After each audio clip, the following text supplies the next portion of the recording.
Bien, bonjour Lionel. Bonjour Philippe. Alors comment vas-tu? Mais écoute, très bien, hein, il pleut un petit peu sur Paris. Oui. Voilà. Lionel, module 6.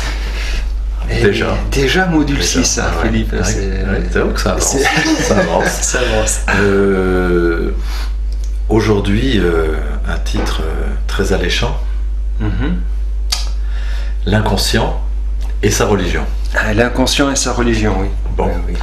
Alors, depuis vraisemblablement la nuit des temps, un grand nombre d'êtres humains ont cru et croient en une religion. Mhm. Et avant que de parler de la religion, de l'inconscience, ce que je te propose, c'est que on voit déjà le regard que tu portes sur les religions au sens large. Oui. Alors pour cela, donc, rappelons-le, globalement, qui dit religion dit relation entre l'homme et le sacré, Oui. à l'appui de dogmes et de croyances.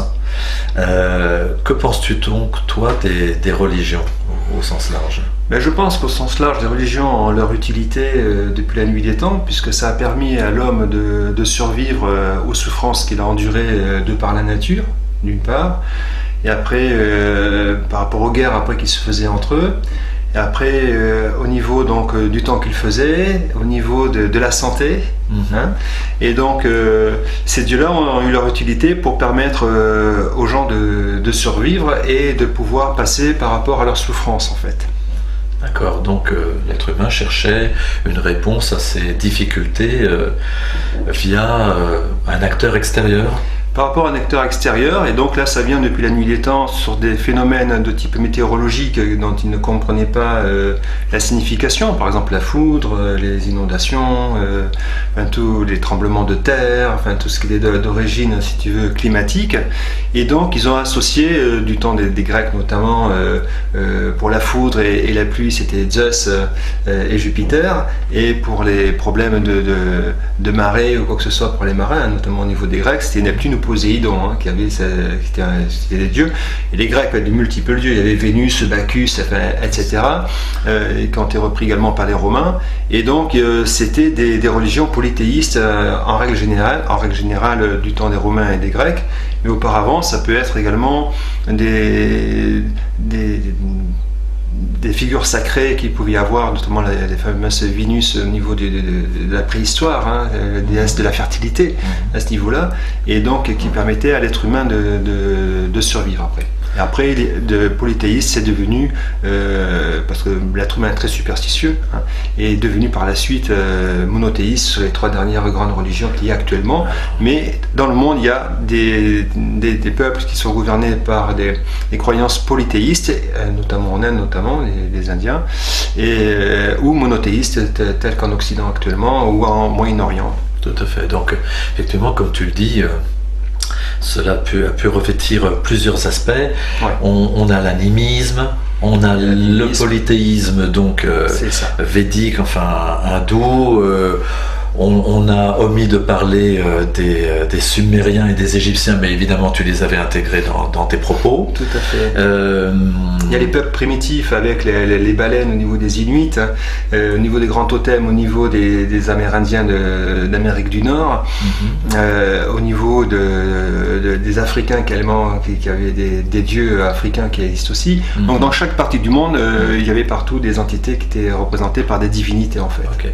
Voilà. Donc avant de reparler du monothéisme, en fait, toi, ton propos, c'est que ces acteurs extérieurs ne sont pas des réalités, mais des inventions. Disons que ça part, par exemple, au niveau de l'animisme, au niveau des animaux, etc., par rapport aux entités, c'est une réalité parce que c'était matériel, d'accord. Au niveau des polythéistes également, hein, Ganesh, Vishnu, Krishna, bon, ce sont des divinités qui sont représentées par des êtres qui ont existé, qui ont vécu. Tu vois. Et par la suite, au niveau des religions monothéistes, ces dieux sont devenus divins dans un sens divin, et donc ils n'avaient pas d'entité ou de morphologie visible. Ils étaient devenus invisibles. Le dieu monothéiste est devenu invisible en fait. voilà. Notamment au niveau des Hébreux. Et au niveau des musulmans, c'est des êtres invisibles, et également au niveau du catholicisme, du protestantisme, puisque Jésus-Christ est le Fils de Dieu, et c'est une entité humaine en fait. Mais dans les autres religions, non, Dieu n'a aucune, on ne peut pas le représenter. Qu'est-ce qui, selon toi, a fait que l'homme ait conçu ces dieux, puisque tu laisses entendre cela? Il a conçu ces dieux justement pour survivre. J'ai répondu à la question au départ. C'est-à-dire que lorsqu'il y a des phénomènes qui est expliqués, il y a toujours une entité qui a fait que si on a fait telle ou telle chose, telle ou telle action, s'il est arrivé à tel événement climatique, c'est parce que c'était la colère des dieux, ou selon s'il y a de bonnes moissons, la bonté des dieux. En fin de compte, il y a toujours cette entité qui était responsable de la situation de l'être humain. Par exemple, chez les Mayas, quand ils sacrifiaient des êtres humains aux dieux, c'était simplement pour faire en sorte que le dieu des Mayas puisse leur donner la prospérité en fin de compte. Et égorger les êtres humains, c'était en fait un sacrifice nécessaire pour apaiser la colère des dieux et faire en sorte que les récoltes soient bonnes. L'homme est en recherche de réponse à chaque fois qu'il vit de manière déplaisante sa vie, entre autres. Et pendant longtemps, selon toi, il est allé la chercher à l'extérieur. Oui, mais même jusqu'à maintenant. Et même jusqu'à maintenant. Jusqu'à maintenant, puisque le domaine de la croyance et du sacré est important, parce que l'être humain, s'il ne croit pas, il meurt. Il est obligé de croire en quelque chose. Que ce soit sur le plan philosophique, religieux ou politique, il faut qu'il croie à ce qu'il fait en fait. Et trouver du sens. Et trouver du sens à sa vie, voilà. Sachant que quel est le sens véritable de la vie. Nous l'aborderons sans doute un petit peu plus tard dans ce module. C'est ça. Alors ça peut heurter beaucoup de personnes qui nous écoutent, parce qu'on est sur le domaine de la croyance, d'une opinion forte, une valeur forte, et les propos que tu es en train de tenir peuvent être contestés par les personnes qui... Non, ce qu'on vient de dire n'est pas contestable. On n'est pas dans la contradiction de la religion. On est dans le sens où la religion a été une aide pour les peuples. On n'a pas été dans la contradiction. Par rapport au deuxième chapitre qu'on va évoquer par rapport à l'inconscient, oui, on va être en contradiction. Mais là, dans ce que je viens de dire, c'est acquis pour tout le monde. Oui, c'est acquis, par rapport à la croyance. Tu le présentes plutôt comme une ressource extérieure, une béquille, bien sûr. une source qui répondrait aux aspirations des êtres humains. Tout à fait. Tout à fait. D'accord.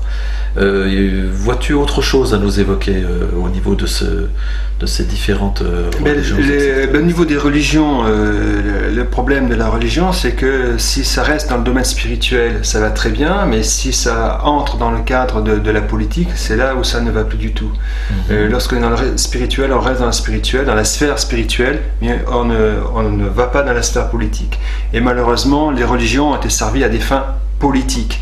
Et c'est pour ça qu'en France notamment le catholicisme était religion d'État à ce niveau-là. Il a fallu 1905 pour qu'il y ait la séparation de l'Église et de l'État pour bien faire la définition entre ce qui concerne la sphère publique et de la sphère privée en fin de compte.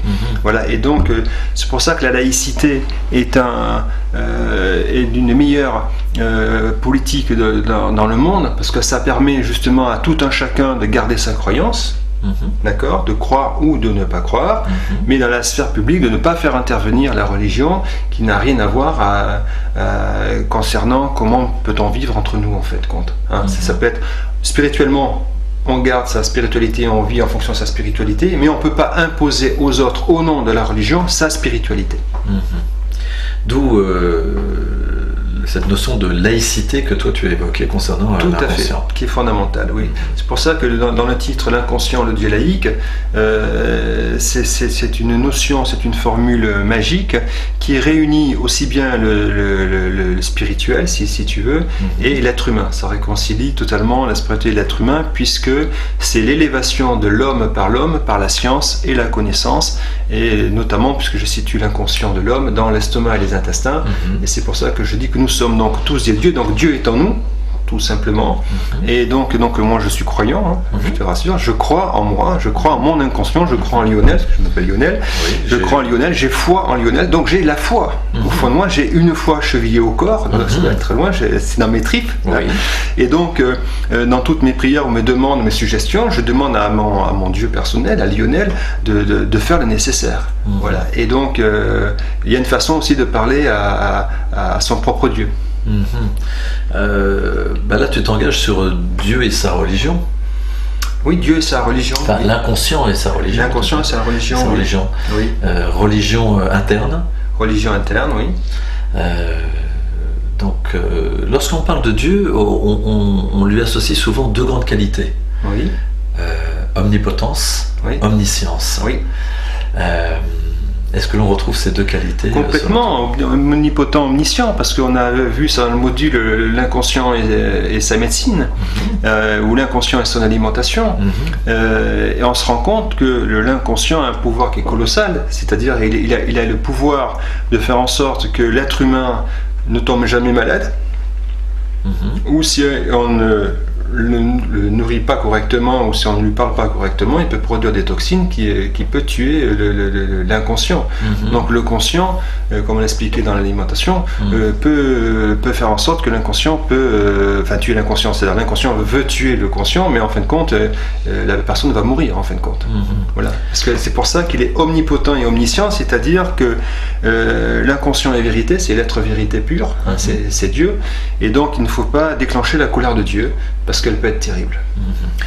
Revenons sur ces deux mots plus proprement dits par rapport à notre thème. Omnipotent. On attend des religions extérieures, quelles qu'elles soient, qu'elles puissent répondre à nos aspirations de manière toute puissante. Oui. Est-ce que l'inconscient est tout puissant par rapport aux attentes qu'on peut lui formuler? Alors, dans les attentes qu'on peut formuler, il y a une façon de parler à l'inconscient. Il faut lui parler d'une manière respectueuse. Parce que c'est notre Dieu, il ne faut pas oublier. Il faut respecter l'inconscient. Amusons-nous, si tu le veux bien. On va faire une correspondance avec le Dieu extérieur. Donc, parler avec respect, c'est tout autant avec un Dieu extérieur. Aimer son inconscient, c'est tout autant avec un Dieu extérieur. Lui dire toujours la vérité. Il vaut mieux que ce soit toujours pareil avec un Dieu extérieur. Il faut le rassurer. Vis-à-vis d'un Dieu extérieur, en règle générale, de ce que je sais, on ne cherche pas à le rassurer. Et si, on peut le rassurer en disant « je vais accomplir ce que tu me demandes ». Donc on peut s'engager, tu veux dire. Et on peut s'engager, et le mettre en sécurité. Alors, de la même manière, avec un Dieu extérieur, est-ce qu'on a cette approche de le mettre en sécurité ou alors... De mettre en sécurité, c'est-à-dire qu'effectivement on le protège dans les églises, on le met en sécurité, on le met dans les mosquées, on le met partout pour le mettre en sécurité. Mais ce qu'il y a, c'est que l'inconscient étant situé dans l'estomac et les intestins, la représentation de Dieu devrait être un estomac et un intestin, ou des intestins. Ma foi, c'est vrai que c'est une image qui n'est pas très emballante. Oui, mais c'est un cerveau à part entière. Mais c'est un cerveau à part entière. Oui, un cerveau à part entière, c'est pas anodin. C'est pas anodin, parce que la spécificité et la consistance des intestins correspondent parfaitement à la consistance de l'encéphale. Donc, qu'est-ce qu'il peut? Et éventuellement, qu'est-ce qu'il ne peut pas? Il peut tout, cet inconscient. L'inconscient, il peut faire tout ce qu'on lui demande. Il peut faire tout ce qu'on lui demande, mais dans la mesure où on le nourrit correctement et on lui parle correctement. Parce que si on lui donne du poison, il ne va pas avoir une réponse satisfaisante, c'est clair. Mais donc, si on lui formule des désirs, des aspirations... Alors, voilà. Alors là, comment parle-t-on à l'inconscient? On ne dit pas « je veux » à l'inconscient, ou « j'ai envie de ça ». On est dans la suggestion, c'est-à-dire on propose à l'inconscient telle ou telle chose. S'il le fait, c'est bien. S'il ne le fait pas, c'est bien. Il n'y a aucune notion de résultat. On ne sait ni quand, ni comment, ni pourquoi les choses vont se faire, mais elles se feront, en fin de compte. On projette. On projette. Oui. On se rapproche, dans ton propos, on est très proche des découvertes relativement récentes maintenant de la physique quantique. Oui. On est complètement dedans. Oui. On n'a pas l'assurance que ceci ou cela va se faire. Tout à fait. Tout à fait. Toutefois, l'intention qu'on y met peut éventuellement nous permettre de... Même pas l'intention. Il faut être dans ce qu'on appelle dans le non-conscient, dans le non-vouloir en fait. On est dans le non-vouloir. Dans le non-vouloir profond. Donc on est plutôt alors à l'inverse, alors complètement détendu, on n'est pas dans une crispation volontaire en tous les cas. Non, on est dans le détachement. On est dans le détachement. Dans le détachement et l'impermanence des choses. Ça rejoint totalement. Nous nous rapprochons de Bouddha. Oui, nous nous rapprochons d'une spiritualité. Parce que spiritualité. Parfois, il est vrai que certains se sont aventurés à vouloir présenter le bouddhisme comme une religion, mais beaucoup le présentent comme une spiritualité. Tout à fait. On en reparlera sans doute lors d'un autre module. Tout à fait. Au niveau de la philosophie. Philosophie, tout à fait. La philosophie. Mais les deux mots que tu viens de prononcer sont étroitement liés à ce que Bouddha, comment dirais-je, évoquait. Tout à fait. Lorsque l'on voit que Bouddha lui-même, le bouddhisme se rapproche beaucoup des dernières découvertes de la physique, il y a pas mal de passerelles là qui sont en train de s'établir. Tout à fait. Bien. Omnipotence, on y reviendra peut-être, mais on a déjà un petit peu balayé le panorama. Omniscience. Il sait tout. Il connaît tout. Oui. C'est-à-dire c'est-à-dire que je te donne un exemple, par exemple au niveau des langues. J'ai hypnotisé une personne qui parle anglais. C'était un Indien du Lakota d'Amérique du Nord. Il parlait qu'anglais, il comprenait strictement rien du français. Et donc je lui ai fait une hypnose en français. Eh bien, c'est une personne, après elle a traduit ce qu'elle avait ressenti, elle s'est vue à côté d'un chaman indien. Et donc, ça qui veut dire qu'au-delà de la compréhension de ce que je dis, son inconscient a parfaitement compris ce que je disais en fin de compte, et il a traduit en hypnose à l'intérieur de ce qu'il a pu voir au niveau de l'image qu'il a pu avoir sur un plan cérébral. Oui. Voilà. Alors là, c'est assez intéressant, il faudrait vraiment que tu reviennes sur ce point, c'est de nous expliquer en fait l'inconscient et toutes les vies qu'il recèle. L'inconscient, c'est la source de nos ancêtres, de nos aïeuls. On a à l'intérieur de nous toute la science que nous ont transmis nos ancêtres par la mémoire de la peau, en fin de compte, et par nos mères, notamment. Donc, selon toi, depuis, on va dire l'origine des temps, c'est un terme qu'on va comprendre tous. Tout à fait. Se superposent dans l'inconscient des êtres l'ensemble des vies déjà vécues, c'est cela ? Tout à fait. Très bien. Nous-mêmes donc, notre auditrice ou auditeur, et toi Lionel et moi Philippe, nous avons en nous, dans notre univers, oui. Centré ici, oui. le capital global des vies antérieures, oui, génétiques de nos ancêtres. Tout à fait. Ce qui est terrible, c'est que nous l'ignorons. Oui. Mais par contre, ce qui est génial, c'est que nous pouvons renouer avec ces vies et elles peuvent nous informer et nous communiquer énormément de savoir. Tout à fait. Tu peux nous développer ça ? C'est-à-dire que j'ai fait je reparle des valises en cure universelles. Oui, mais c'est qu'on rend à les peurs, ces angoisses. C'est ton canal. Enfin, c'est le canal. Ouais, c'est des canaux le plus performant, puisqu'il fait revenir jusqu'à notre naissance, in utero, et ensuite ça nous fait partir dans les fractales, c'est-à-dire dans un domaine très rapide, dans les vies antérieures. On les survole, mais on ne les vit pas. En fin de compte. Et donc ça permet à l'être humain de s'élever spirituellement, graduellement, à son propre rythme, parce qu'il ne faut pas faire le voyage dans le passé trop rapide. Et il s'avère qu'au fur et à mesure qu'on revient dans le temps, on recueille les informations de nos ancêtres, et après quand on revient de séance de transe, on a une capacité de vision ou de compréhension des choses qui est accrue en fin de compte. Oui. C'est-à-dire qu'on va chercher dans le passé ce qu'on va pouvoir vivre dans le présent et voir dans le futur en fin de compte. Donc le passé nous fait voir le futur. Et beaucoup de personnes pensent que ça sert à rien de revenir dans le passé, mais malheureusement l'histoire que l'on construit aujourd'hui vient du passé. C'est-à-dire que si on prend les leçons du passé, eh bien on ne fait pas les mêmes erreurs dans le futur. C'est-à-dire que la construction de notre société qui est faite actuellement, telle qu'on la voit actuellement avec l'argent, qui est omniscient et omnipotent pour le coup, qui est la religion du moment. La religion on du y moment. Reviendra. Voilà, absolument. Et bien, lorsqu'on travaille avec les vies antérieures, eh bien, on voit que c'est une aberration et il faudrait en sorte qu'il n'y ait plus d'argent sur Terre, déjà pour commencer, et après revenir au plus proche de la nature. Voilà, dans l'écologie, actuellement il y a une politique qui est en train d'émerger, c'est l'écologisme à ce niveau-là, qui va être de plus en plus prégnant parce qu'il va falloir qu'on entre de plus en plus dans le respect de la nature.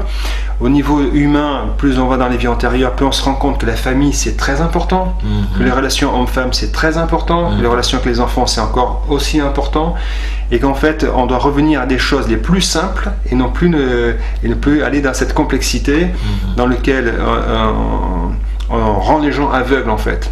Et c'est pour ça que le danger de l'être humain dans lequel il se trouve, c'est qu'il a des yeux. Et on pense que lorsqu'on a des yeux, on puisse voir les choses. C'est une erreur. Il faut savoir que les aveugles voient beaucoup plus que les voyants. Parce qu'on fait fi de l'apparence physique. Et actuellement, le danger dans lequel on se retrouve, c'est un danger totalement narcissique, où l'homme se projette dans le narcissisme, dans la dictature de l'image.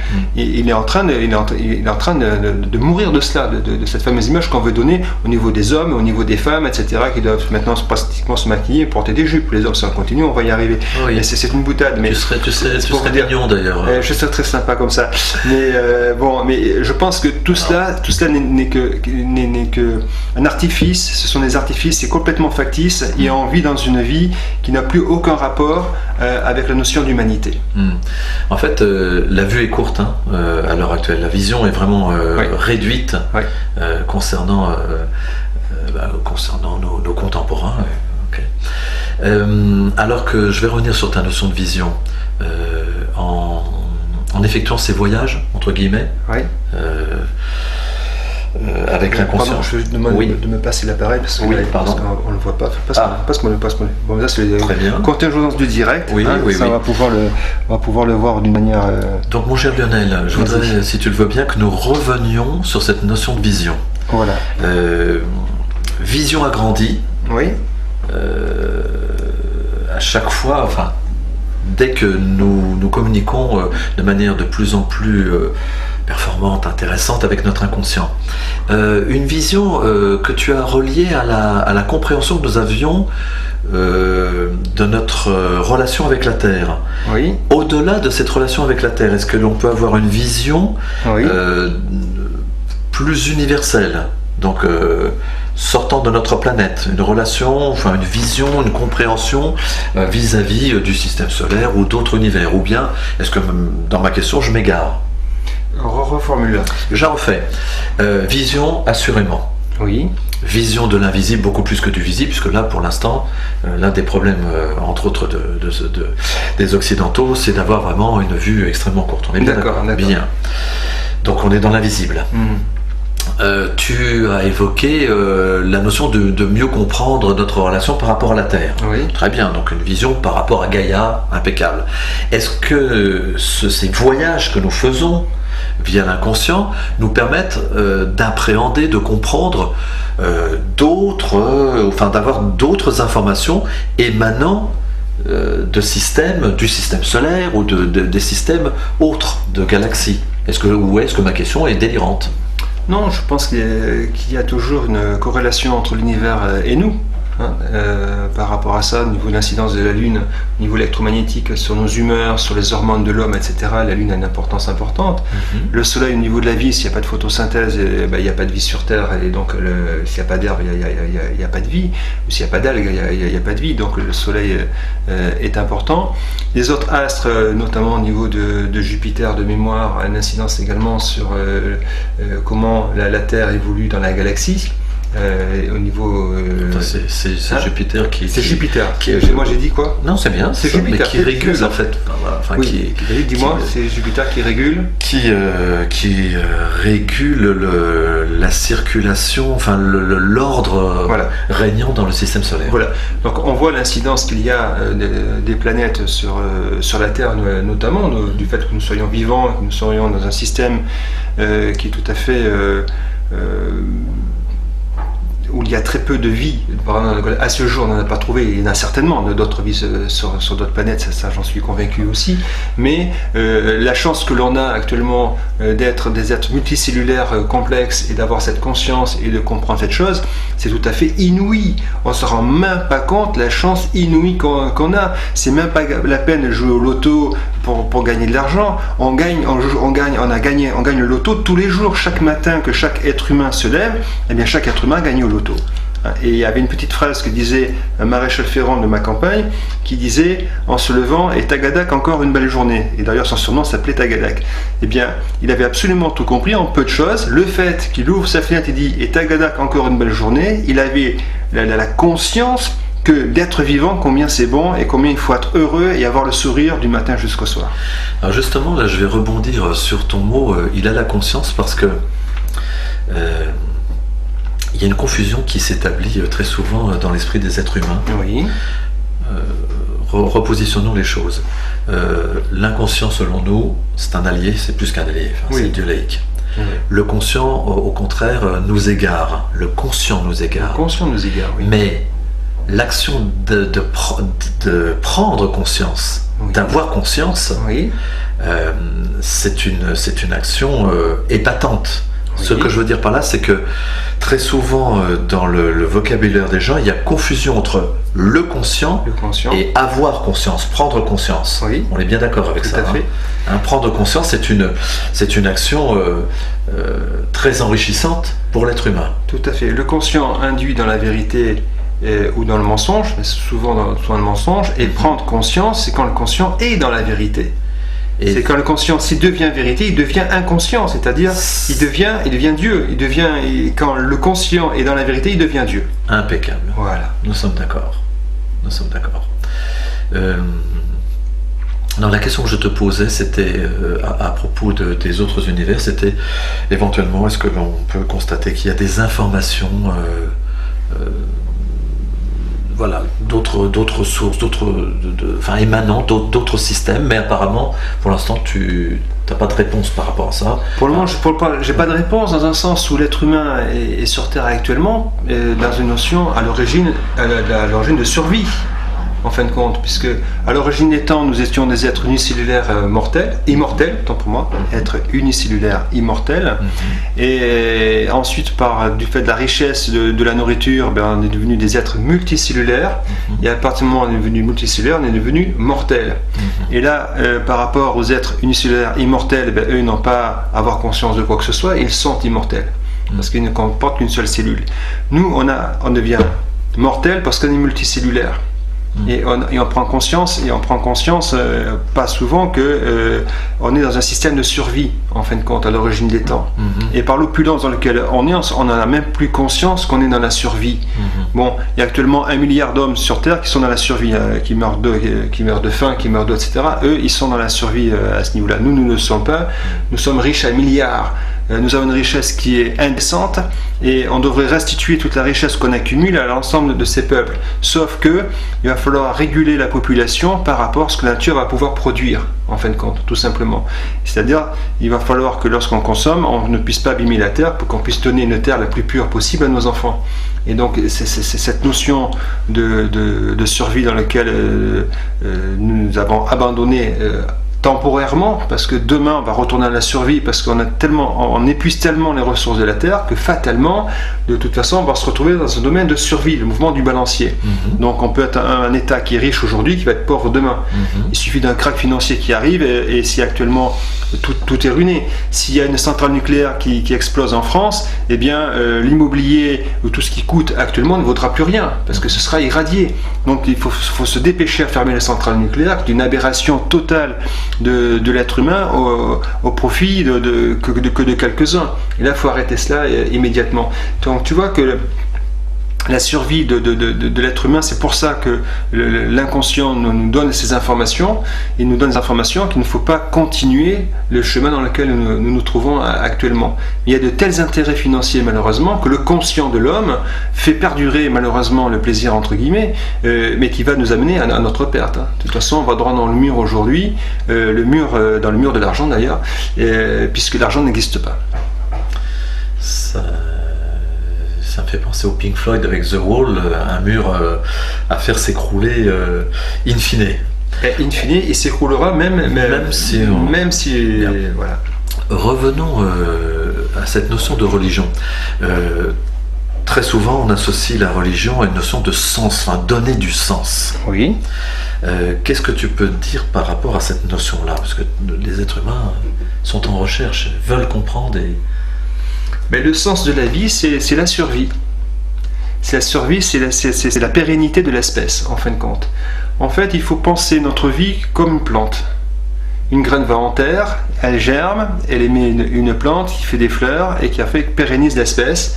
Et après, quand elle a fait son rôle, elle se dessèche et elle meurt.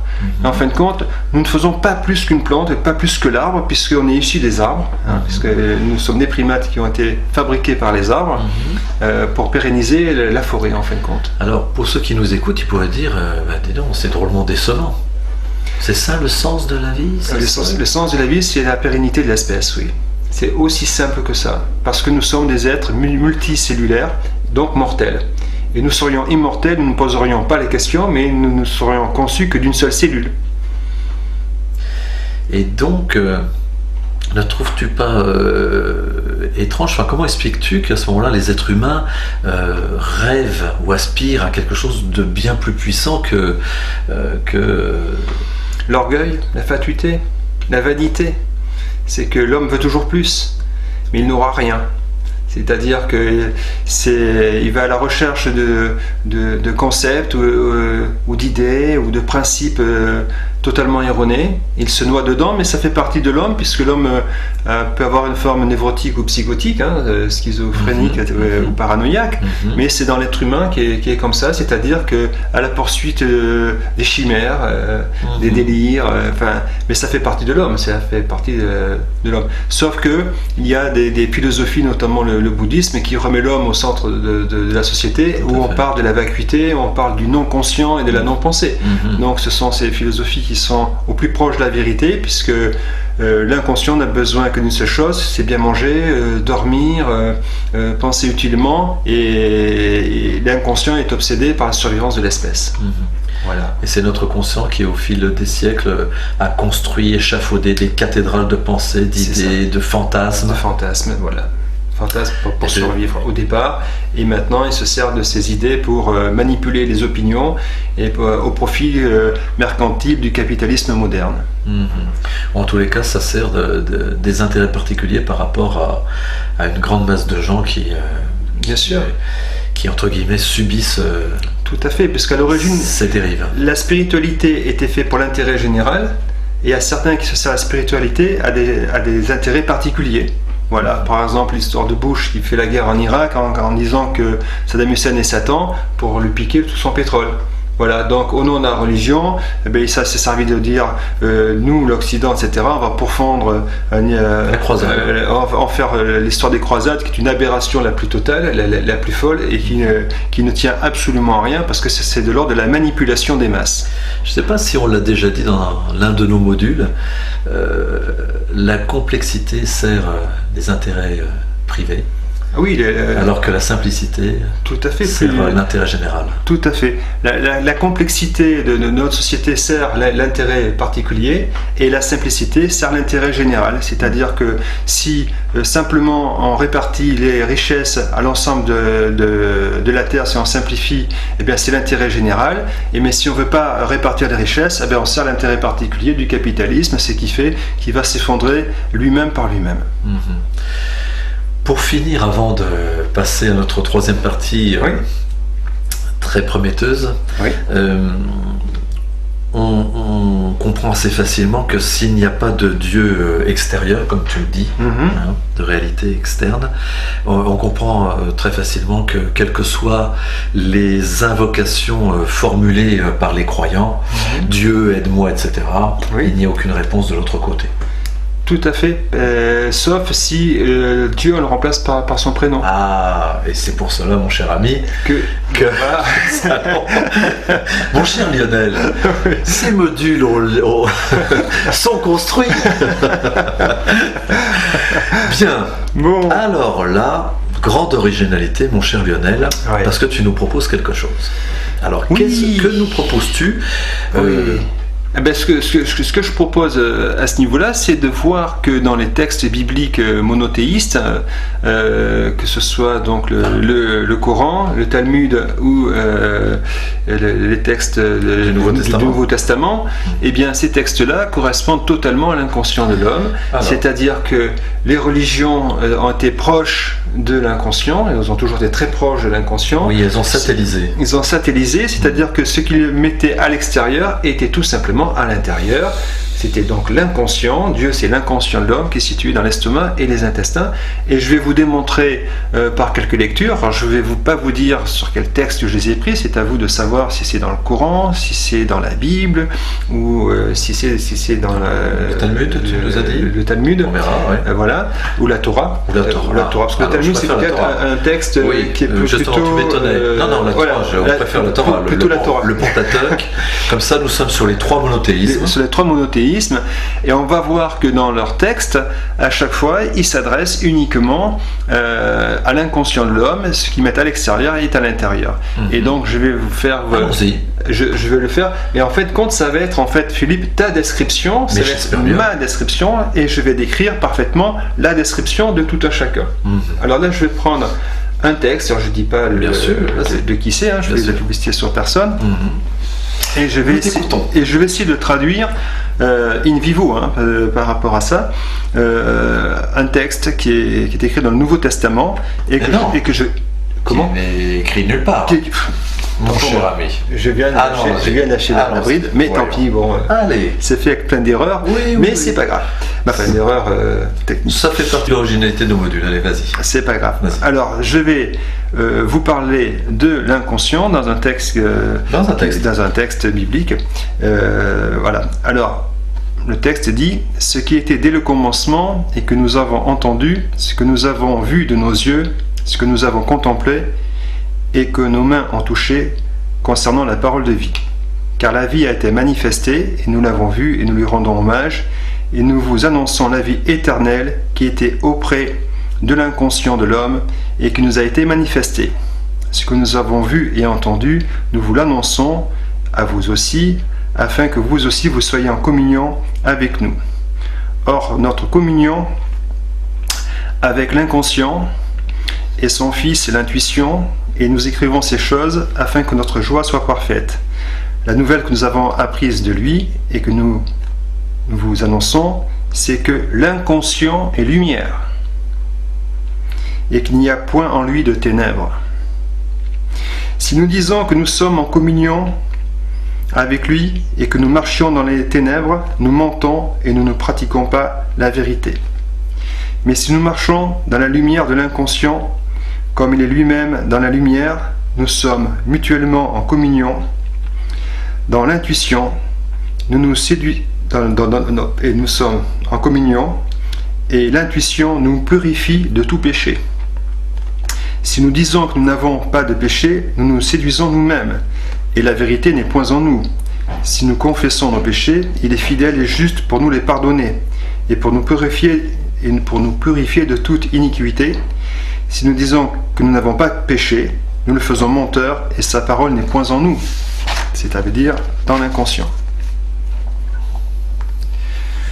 Notre texte que je peux lire, c'est toujours dans la traduction.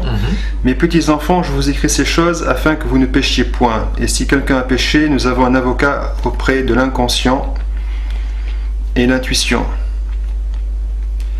L'inconscient est lui-même une victime expiatoire pour nos péchés, non seulement pour les nôtres, mais aussi pour ceux du monde entier. Si nous gardons ces commandements de l'inconscient, par là nous savons que nous l'avons connu. Celui qui dit « je l'ai connu » et qui ne garde pas ses commandements est un menteur, et la vérité n'est point en lui. Mais celui qui garde sa parole, l'amour de l'inconscient est véritablement parfait. En lui, par là, nous savons que nous sommes en lui.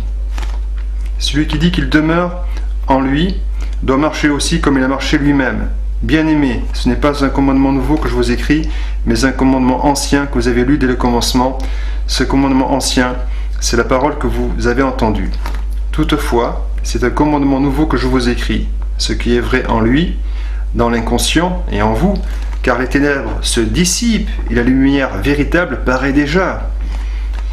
Celui qui dit qu'il est dans la lumière de l'inconscient et qui est son frère est encore dans les ténèbres. Celui qui aime son frère demeure dans la lumière de l'inconscient et aucune occasion de chute n'est en lui. Mais celui qui est son frère est dans les ténèbres. Il marche dans les ténèbres. Il ne sait où il va parce que les ténèbres du conscient de l'homme ont aveuglé ses yeux. Je vous écris, petits enfants, parce que vos péchés vous sont pardonnés à cause de son nom. Je vous écris, Père, parce que vous avez connu celui qui est dès le commencement. Je vous écris, jeunes gens, parce que vous avez vaincu le conscient. Je vous ai écrit, petits enfants, parce que vous avez connu l'inconscient. Je vous ai écrit, Père, parce que vous avez connu celui qui, dès le commencement, je vous ai écrit, jeunes gens, parce que vous êtes forts et que la parole de l'inconscient demeure en vous et que vous avez vaincu le conscient de l'homme. Les uns et les autres auront peut-être retiré des idées forces de ce que tu viens de nous lire. Oui. Moi, il y en a au moins deux. L'une qui était vraiment dans la fin de ta lecture. Vous avez vaincu le conscient. Et puis, sinon, cette équation entre l'inconscient et la lumière. Tout à fait. Puisque depuis je ne sais combien de siècles, on nous tarabuste à nous faire croire que l'inconscient, ce sont les ténèbres. Tout à fait. Et que le conscient est lumière. Tout à fait. D'ailleurs, sommes-nous entre autres du siècle des Lumières ou d'autres philosophies telles que le positivisme, pour faire très court, et qui laisse entendre que vraiment le conscient domine tout. Et tout à fait. Très bien. Alors, autre texte, sans nous en donner la source, mon cher Lionel. Oui. Allons-y. Allons-y. Bon. Proverbe décidément. C'est la facile. Ça, c'est tout Lionel, c'est-à-dire il est tellement vrai dans la vérité, c'est vrai. Tu es tellement dans la vérité, d'accord, que tu es transparent. D'accord. On y va. Voilà. Alors, l'inconscient ne laisse pas le juste affamé, mais il réprime la convoitise du conscient.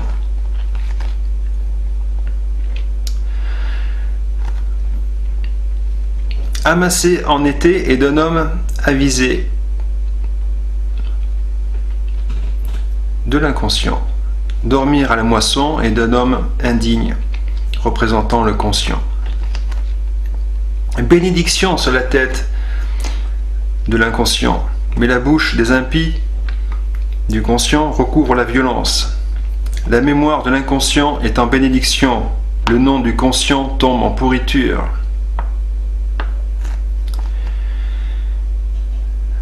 Alors après il y a des traductions.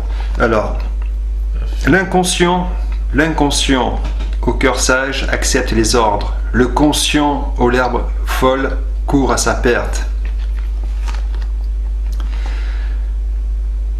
L'homme qui suit l'inconscient honnêtement va en sécurité. L'homme qui suit la voie tortueuse du conscient est démasqué. Le conscient qui cligne de l'œil donne du tourment. Qui dit la vérité en face, l'inconscient qui dit la vérité en face procure l'apaisement. La bouche de l'inconscient est source de vie, mais la bouche du conscient recouvre la violence. La haine du conscient allume des querelles. L'amour de l'inconscient couvre toutes les offenses. Sur les lèvres de l'homme intelligent qui suit l'inconscient se trouve la sagesse. Sur le dos de l'insensé qui suit le conscient, le bâton. L'inconscient thésaurise le savoir, mais la bouche du conscient est un danger menaçant. Tu vois ? Le salaire de l'inconscient procure la vie, le revenu du conscient le péché. Là vraiment c'est une opposition systématique entre guillemets du bien et du mal. C'est l'opposition systématique du bien et du mal, mais lorsqu'on voit par exemple au niveau du capitalisme, lorsqu'on parle du salaire de l'inconscient qui procure la vie, puisque le salaire d'un conscient, c'est pas d'argent, c'est d'amour, c'est d'amitié, c'est de la sérénité, c'est de l'échange à ce niveau-là. Hein. Et le revenu du conscient, c'est-à-dire le capitalisme, procure le péché. On voit qu'actuellement, on est plein dans le péché. Tu vois, au niveau de ces textes qui fait l'antinomie entre le bien et le mal, le bien qui est procuré par l'inconscient et le mal qui est procuré par le conscient, eh bien, on voit qu'on est en plein dedans aujourd'hui. Alors, là encore, en quelques instants, tu nous fais penser aux différents âges qui sont proposés dans certains écrits, l'âge d'or, et puis aujourd'hui vraiment l'âge le plus sombre, et qui laisse entendre que contrairement à ce que l'on pourrait penser, nous ne sommes pas dans l'évolution, mais nous sommes dans l'involution. Nous sommes dans l'involution spirituelle. Absolument. Complètement, puisque actuellement, on fait croire que lorsqu'on est pauvre, c'est normal parce que c'est Dieu qui l'a voulu. C'est qu'il y a une aberration la plus totale, la perversion la plus totale, où on fait accepter à l'homme l'inacceptable. Et très souvent, ce pauvre, pour peu qu'il soit croyant, va s'auto-flageller, ou alors va quémander, invoquer Dieu, mais ne pas être entendu, la plupart du temps. C'est ça. Et donc à ce moment-là, risque de se sentir quelque part coupable de la vie qu'il est en train de vivre. Tout à fait. Un troisième texte, mon ami, sans citer la source. Troisième texte, là je ne citerai pas du tout. Mais... Au niveau du temps, où en sommes-nous, mon cher? Au niveau du temps, mais écoute, il nous reste un quart d'heure. Très bien, donc alors, je vérifie. Allons-y, voilà, toujours. Allons-y. Il nous reste 14 minutes. Très bien, allons-y. Donc on est dedans. Allons-y. Ô vous qui avez cru, ne suivez pas les pas du conscient. Quiconque suit les pas du conscient, celui-ci ordonne la turpitude et le blâmable. Et n'eût été la grâce de l'inconscient envers vous et sa miséricorde, nul d'entre vous n'aurait jamais été pur. Mais l'inconscient purifie qui il veut, et l'inconscient est audient et omniscient. Et que les détenteurs de richesses et d'aisance parmi vous ne jurent pas de ne plus faire des dons aux proches, aux pauvres et ceux qui émigrent dans le sentier de l'inconscient, qu'ils pardonnent et absolvent. N'aimez-vous pas que l'inconscient vous pardonne? Et l'inconscient est pardonneur et miséricordieux. L'inconscient est la lumière des cieux et de la terre. Sa lumière est semblable à une niche où se trouve une lampe. La lampe est dans un récipient de cristal et celui-ci ressemble à un astre de grand éclat. Son combustible vient d'un arbre béni, un olivier ni oriental ni occidental dont l'huile semble éclairer sans même que le feu la touche. Inconscient sur inconscient, Dieu guide vers sa lumière, l'inconscient guide vers sa lumière qui il veut.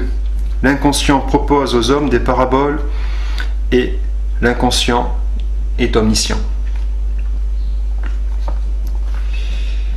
Quant à ceux qui ont mécru, leurs actions sont comme un mirage dans une plaine désertique que l'assoiffé prend pour de l'eau. Puis quand il y arrive, il s'aperçoit que ce n'était rien, mais il trouve l'inconscient qui lui règle son compte en entier, car l'inconscient est prompt à compter. Les actions des conscients sont encore semblables à des ténèbres sur une mer profonde. Des vagues la recouvrent, au-dessus desquelles s'élèvent d'autres vagues, sur lesquelles il y a d'épais nuages, ténèbres entassées, les unes au-dessus des autres. Quand quelqu'un étend la main, il ne la distingue presque pas. Celui que l'inconscient prive de lumière n'a aucune lumière. N'as-tu pas vu que l'inconscient est glorifié par tous ceux qui sont dans les cieux et la terre, ainsi que par les oiseaux déployant leurs ailes? Chacun, certes, a appris sa façon de l'adorer et de le glorifier. L'inconscient sait parfaitement ce qu'ils font. C'est à l'inconscient qu'appartient la royauté des cieux et de la terre, et vers l'inconscient sera le retour final. N'as-tu pas vu que l'inconscient pousse les nuages? Ensuite il les réunit, et il en fait un amas, et tu vois la pluie sortir de son sein.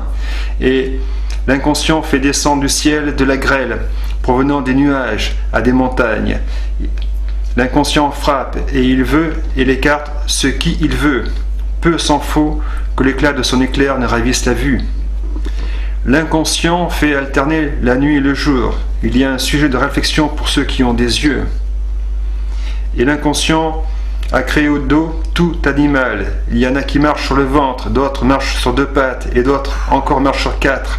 L'inconscient crée ce qu'il veut, et l'inconscient est omnipotent. Nous avons certes fait descendre des versets explicites, et l'inconscient guide qui il veut vers un droit chemin.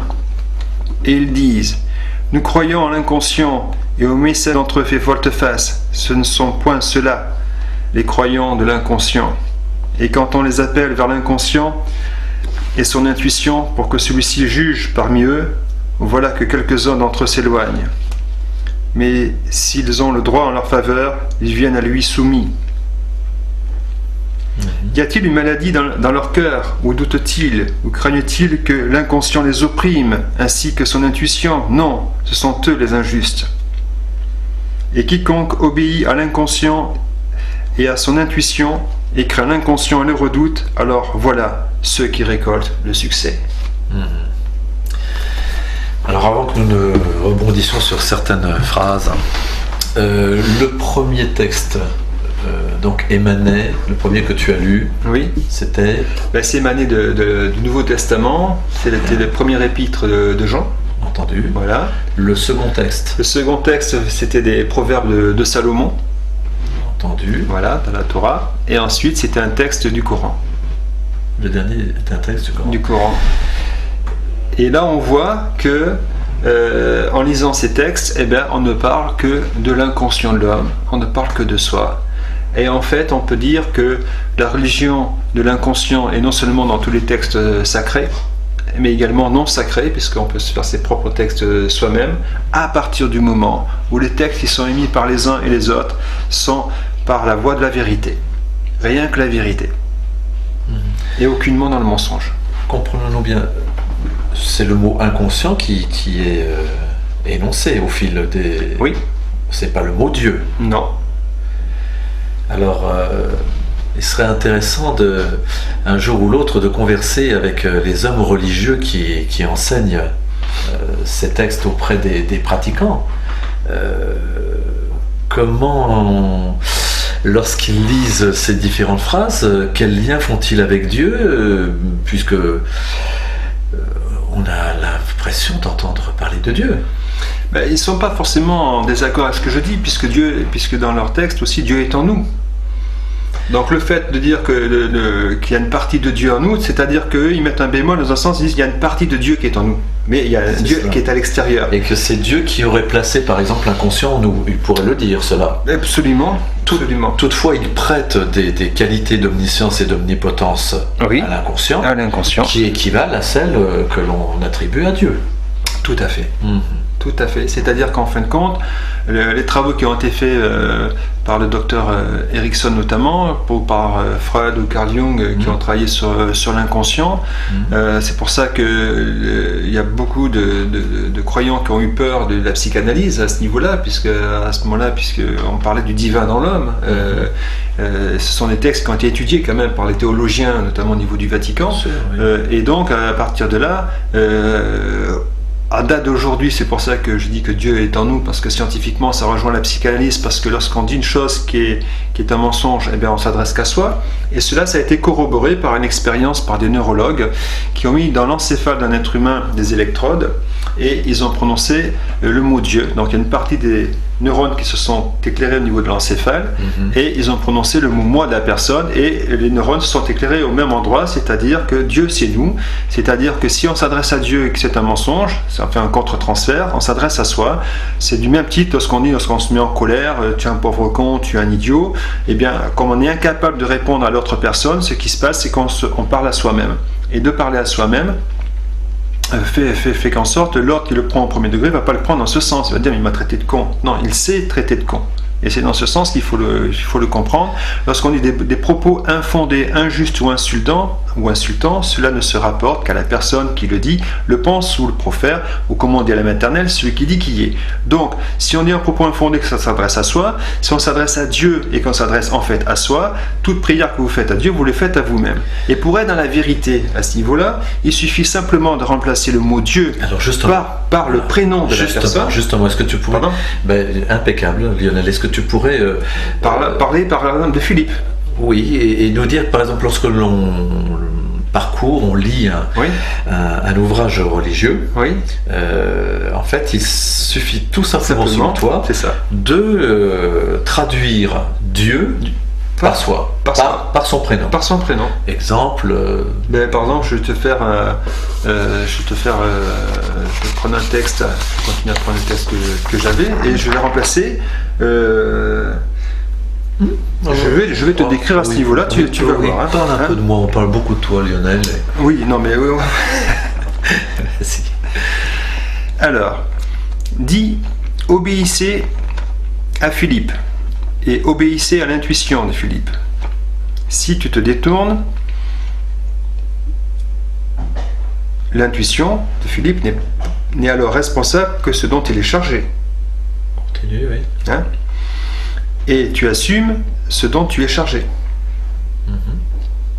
Si tu lui obéis, tu seras bien guidé. Si tu obéis à ton intuition, tu seras bien guidé. Et il n'incombe à ton intuition que de transmettre explicitement que le message de l'inconscient. C'est dans le texte. C'est dans le texte. Voilà, tu vois, c'est un exemple dans lequel tu te retrouves complètement. J'ai souvenir que parfois on prenait ensemble l'Ancienne Alliance, enfin l'Ancien Testament, et que tu traduisais Yahvé par exemple par Lionel ou Philippe. Oui. Yahvé a dit ceci. Tout à fait, au niveau des proverbes de Salomon. Par exemple... Ça pourrait être Allah. Ça peut être aussi Allah, mais là par exemple, si je prends le texte des proverbes de Salomon,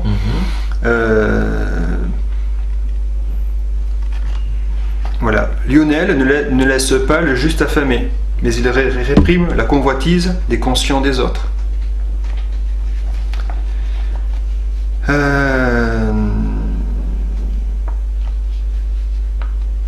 Voilà, Lionel thésaurise le savoir, mais la bouche de Lionel est un danger menaçant. C'est bien juste. Tu vois, tu es trop. Dans un sens, on en parle trop. Tu vois ce que je veux dire. J'entends bien. Je parle du conscient, bien sûr. La bouche du conscient de Lionel. Bien sûr. Voilà. Lionel marche vers la vie. Celui qui garde la discipline, qui délaisse la réprimande de l'inconscient se fourvoie. C'est-à-dire que si mon inconscient me réprimande, j'ai intérêt à l'écouter en disant non, là il ne faut pas que tu fasses telle ou telle chose. Donc, dans chaque phrase qui est faite, il faut que tu fasses une traduction en deuxième lecture ou troisième lecture. D'accord ? Entendu. Les lèvres du conscient de Lionel couvrent la haine, qui profère le conscient, mon conscient qui profère une calomnie est stupide. Là, je suis stupide, tu vois. L'abondance de paroles du conscient qui en dit trop ne va pas sans offense. Qui retient les lèvres du conscient est avisé. Etc. Donc tu vois, c'est ce que je veux dire, c'est que on peut absolument, c'est très intéressant parce que on peut se voir à chaque texte, à chaque verset, à chaque sourate, ou que ce soit chaque commandement. Tu vois, c'est en ça où c'est le génie de ces travaux, c'est que ça permet à tout un chacun de prendre les textes sacrés, de les traduire, de les décrypter, en fin de compte, et de les voir en deuxième et troisième lecture. C'est comme si vraiment on avait mis un surnom à un mot et qu'on démasquait, enfin on enlevait ce surnom pour y trouver le nom profond, le nom originel. Il reste 1 minute pour conclure. Écoute, ce que l'on peut souhaiter, c'est d'avoir répondu à un certain nombre de questions que vous pouvez vous poser. Vous comprenez bien qu'en environ 1 heure, nous sommes forcément, comment dirais-je, non complet, incomplet sur ce que nous pouvons évoquer. Oui. Croyez-nous bien que Lionel et moi nous en parlons pendant des heures et des heures à l'appui de documents, et que en faire une synthèse n'est pas simple. Vous nous pardonnerez donc sans doute de ne pas avoir répondu à nombre de vos questions, et en même temps nous espérons avoir apporté quelques embryons de réponses par rapport à une question fondamentale qui est celle de notre existence sur cette terre. En tous les cas, Lionel, merci beaucoup. Merci Philippe. Et puis au plaisir de prochains modules, parce que croyez-nous, il va y en avoir d'autres. Et à bientôt. À bientôt. Au revoir. À bientôt. Ouais.